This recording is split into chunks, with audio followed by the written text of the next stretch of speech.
而就在冲突现场，立法院长韩国瑜也现身致意，却引爆大家怒火。第三呢，我想，不管。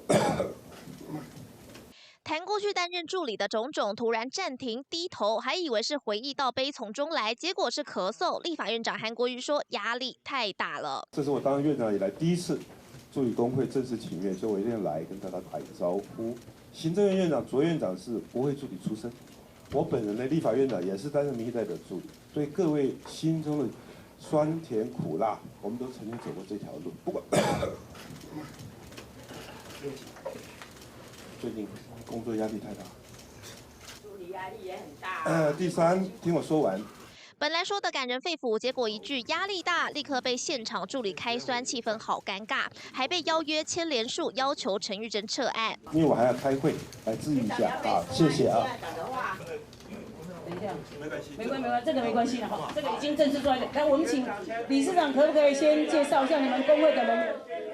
本来还回头看一下这什么，结果是连署单。韩国瑜赶快离开现场，来释出善意，结果火药味更浓。再看看11号朝野协商，有引以为戒啊，这个有逃避之实。